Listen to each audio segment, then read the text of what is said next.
Hello मेरे प्यारे बच्चों, फिर से आपका स्वागत है आपकी फिजिक्स की क्लास में। हम यहाँ पर बात कर रहे हैं काइनेमेटिक्स में वेरिएबल मोशन की। अगर मोशन वेरिएबल है मतलब एक्सेलरेटेड है, नॉन यूनिफॉर्म वेलोसिटी है, तो यहाँ पर डायरेक्ट इक्वेशन यूज नहीं की जा सकती है। आपको इंटीग्रेशन और डिफरेंशिएशन का कॉन्सेप्ट यूज करना पड़ेगा। अगर हमारे पास position as a function of time given है, position as a function of time given है, और अगर इस पोजीशन को हम टाइम के रिस्पेक्ट में डिफरेंशिएट करते हैं तो velocity as a function of time हमको मिलता है। अगर आपको पोजीशन से वेलोसिटी फाइंड करना है तो डिफरेंशिएशन यूज करना पड़ेगा। तो यहाँ पर डिफरेंशिएशन ऑपरेशन हम यूज करते हैं। अगर वेलोसिटी से आपको एक्सेलरेशन फाइंड करना है तो फिर से इस वेलोसिटी को टाइम के रिस्पेक्ट में डिफरेंशिएट करेंगे, तब हमको एक्सेलरेशन मिलेगा। और इंटीग्रेशन जस्ट इसका अपोजिट फिनोमेना है। अगर आपके पास एक्सेलरेशन है और एक्सेलरेशन को अगर आप टाइम के रिस्पेक्ट में इंटीग्रेट करते हैं, एक्सेलरेशन को अगर आप टाइम के रिस्पेक्ट में इंटीग्रेट करते हैं तो आपको चेंज इन वेलोसिटी मिलेगा।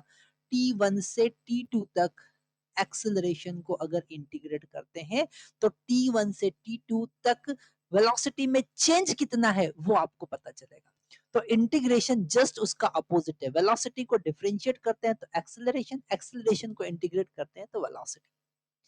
और वेलोसिटी को फिर से अगर इंटीग्रेट करें, वेलोसिटी को फिर से अगर हम t1 से t2 तक इंटीग्रेट करते हैं तो हमको टोटल डिस्प्लेसमेंट मिलेगा।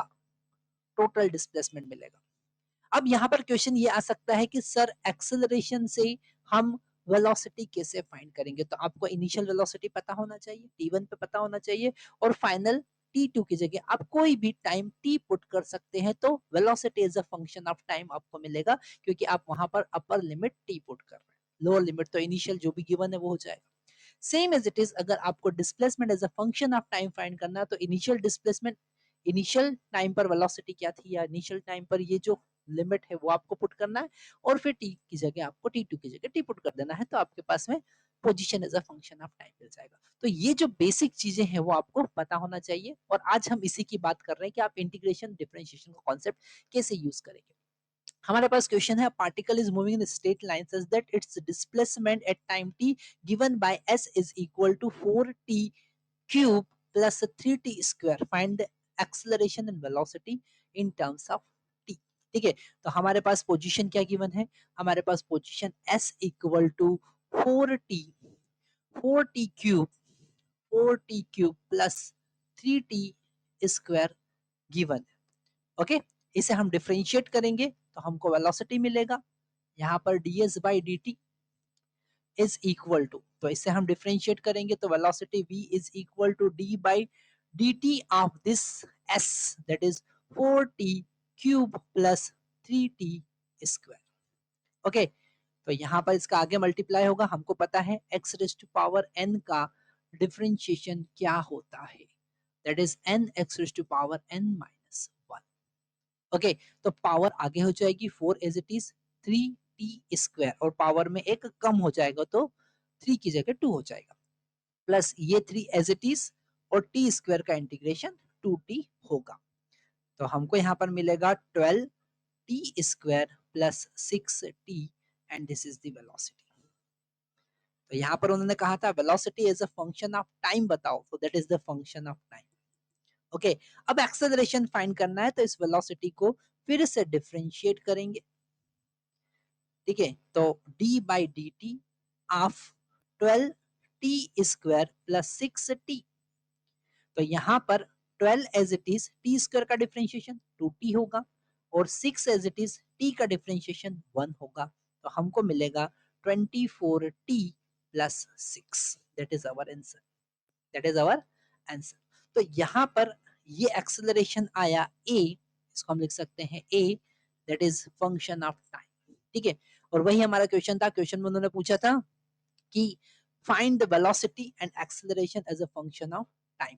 सो this is the velocity in acceleration. तो हमको पता चला कि हमने कैसे डिफरेंशिएशन का कॉन्सेप्ट यूज किया। इसी से रिलेटेड नेक्स्ट क्वेश्चन हमारी स्क्रीन पर हम लेकर आ रहे हैं।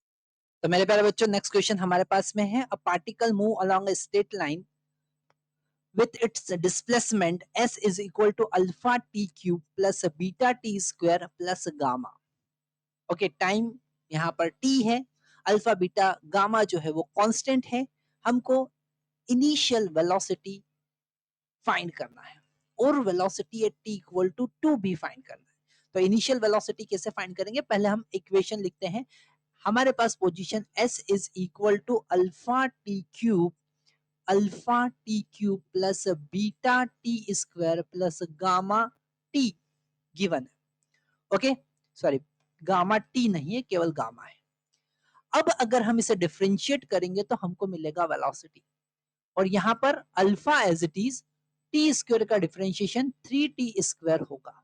ओके, हम फिर से वही x टू पावर n वाला फार्मूला यूज करेंगे, प्लस यहां पर beta as it is t square का डिफरेंशिएशन 2t होगा, प्लस गामा जो कि एक कांस्टेंट है, कांस्टेंट का डिफरेंशिएशन 0 होता है, क्योंकि डिफरेंशिएशन का मतलब होता है चेंज, और गामा एक कांस्टेंट है, there is no change, that's why differentiation is equal to 0। That is very very important point. Okay, now this is the velocity v is equal to 3 alpha t square plus 2 beta t। और ये जो velocity है किसी time t पर है, पर हमें initial velocity find करना है। तो इनिशियल वेलोसिटी फाइंड करने के लिए आपको t इक्वल टू 0 पुट करना पड़ेगा। ये है इनिशियल कंडीशन। इनिशियल वेलोसिटी आपको फाइंड अगर करना है तो आपको t इक्वल टू 0 पुट करना पड़ेगा। तो initial velocity is equal to 0, क्योंकि यहाँ पर भी 0, यहाँ पर भी 0, 0 हो जाएगा। आगे वो कहते हैं कि t इक्वल टू 2 पर भी फाइंड करके बताओ। तो t इक्वल टू 2 पर अगर हमको फाइंड करना तो यहाँ पर t का वैल्यू 2 पुट कर दो। तो v is equal to 3 alpha 2 square plus 2 beta into 2। तो ये हो जाएगा 4 into 3 12 alpha plus 2 into 2 4 beta, that is velocity. ठीक है, तो यहाँ पर हम समझ सकते हैं कि आप डिफरेंशिएशन कैसे यूज करेंगे, डिफरेंशिएशन का कॉन्सेप्ट आप कैसे यूज करेंगे। ठीक है, तो यहाँ पर ये वाला क्वेश्चन भी ठीक ठीक था, हमें बेसिक कॉन्सेप्ट बताता है। ठीक है, आप सारे चाहे तो ये क्वेश्चन लिख सकते हैं, क्वेश्चन डाउनलोड कर सकते हैं। इस वीडियो के डिस्क्रिप्शन बॉक्स में एक पीडीएफ आपको मिलेगा, और पीडीएफ में सारे क्वेश्चंस और उसका सॉल्यूशन का लिंक आपको मिलेगा। तो आगे अगर हम जो क्वेश्चन सॉल्व करने वाले हैं उन क्वेश्चन को आपको पहले सॉल्व करना है तो उस पीडीएफ से आप सॉल्व कर सकते हैं। तो यहाँ पर हमारा नेक्स्ट क्वेश्चन हम स्क्रीन पर लेकर आते हैं। नेक्स्ट क्वेश्चन इसी कॉन्सेप्ट पे हमारी स्क्रीन पे है, particle moving the straight line such that velocity v is equal to t raise to power 4 plus 3t square plus 8 metre per second. Okay, find the acceleration at time t equal to 1 second. बहुत easy question है। Velocity v is equal to t raise to power 4, okay, plus 3t square plus 8 metre per second, metre per second.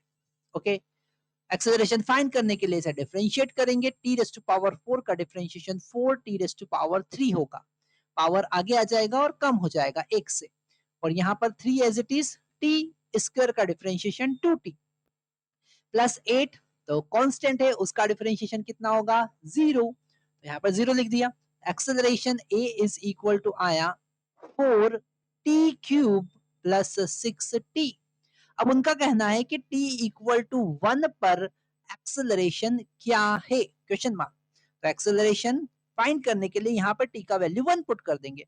तो 4 into 1 का cube plus 6 into 1, so acceleration a is equal to 4 plus 6, that is equal to 10 metre per second square. So that is our answer. तो आप देख सकते हैं कि non uniform motion में acceleration differentiation से कैसे फाइंड करते हैं। इंटीग्रेशन का तो कॉन्सेप्ट हम ऑलरेडी देख ही चुके हैं। ठीक है, नेक्स्ट क्वेश्चन हमारी स्क्रीन पर लेकर आते हैं हम। नेक्स्ट क्वेश्चन हमारे पास में है, पहले हमको बोर्ड क्लीन करना पड़ेगा। तो नेक्स्ट क्वेश्चन हमारे पास में, क्वेश्चन में गिवन है displacement of a particle as a function of time t S is equal to alpha plus beta t plus gamma t square plus delta t raised to power 4। Alpha beta gamma del जो है वो constant है। Find the ratio of initial velocity to initial acceleration. Very good. तो यहाँ पर हमारे पास में पोजीशन है alpha plus beta T square plus gamma t beta T gamma t square plus del t raised to power 4। Okay, चलो तो अब हमें इंस्टेंटेनियस वेलोसिटी फाइंड करने के लिए इसे डिफरेंशिएट करना पड़ेगा। अल्फा यहाँ पर कांस्टेंट है, 0 होगा। Beta as it is t का डिफरेंशिएशन 1 होगा, plus gamma as it is t square का डिफरेंशिएशन 2t होगा, plus delta as it is t raise to power 4 का डिफरेंशिएशन 4t क्यूब होगा। ये आया हमारे पास वेलोसिटी। वेलोसिटी क्या आया? Beta plus 2 gamma t plus 4 del t cube. ठीक है, इसी से हम एक्सेलरेशन भी फाइंड कर सकते हैं। इसे फिर से डिफरेंशिएट करेंगे तो एक्सेलरेशन मिलेगा बीटा जो कि कांस्टेंट है, 0 हुआ, प्लस 2 गामा टी का differentiation 1 plus 4 delta T cube का डिफरेंशिएशन 3t स्क्वायर। ओके, तो एक्सेलरेशन हमको मिला 0, तो 0 को लिखने की तो कोई जरूरत है ही नहीं। ये हो जाएगा 2 gamma plus 12 delta T square. ये हमारा एक्सेलरेशन आ गया, ये हमारा वेलोसिटी आ गया। अब उनका कहना ऐसा है कि इनिशियल वेलोसिटी और इनिशियल एक्सेलरेशन का रेशियो फाइंड करना है। तो यहाँ पर इनिशियल निकालने के लिए t इक्वल टू 0 पुट कर देंगे, तो वेलोसिटी ये टर्म तो 0 हो जाएगा, कितना आएगा? बीटा। और इनिशियल एक्सेलरेशन फाइंड करने के लिए t इक्वल टू 0 पुट कर देंगे, तो एक्सेलरेशन कितना आएगा? ये बचा ये 0, तो 2 गामा। ठीक है, दोनों का रेशियो v बाई ए, तो हम लिखेंगे बीटा डिवाइडेड बाई 2 गामा। ठीक है, तो यहां पर हमने देखा कि वेरिएबल मोशन अगर हमारे पास में है तो कैसे आप क्वेश्चन सॉल्व करेंगे। आगे और भी हम बड़े इंटरेस्टिंग क्वेश्चन लेकर कॉन्सेप्ट क्लियरिटी के साथ में आपके सामने आएंगे, और एक भी वीडियो आपको मिस नहीं करना है अगर आप चाहते हैं कि काइनेमेटिक्स आपका सबसे स्ट्रॉन्ग टॉपिक बन जाए। और वेरिएबल मोशन स्पेशली क्यों? क्योंकि ये वेरिएबल मोशन जो है ये थोड़ा सा इंटरेस्टिंग है और टिपिकल भी है, और टिपिकल चीज ही ज्यादा इंटरेस्टिंग होती है। तो यहाँ पर ये सारे कॉन्सेप्ट समझना। नेक्स्ट हम इसी से रिलेटेड और आगे क्वेश्चन लेकर आपके सामने आएंगे। Thank you.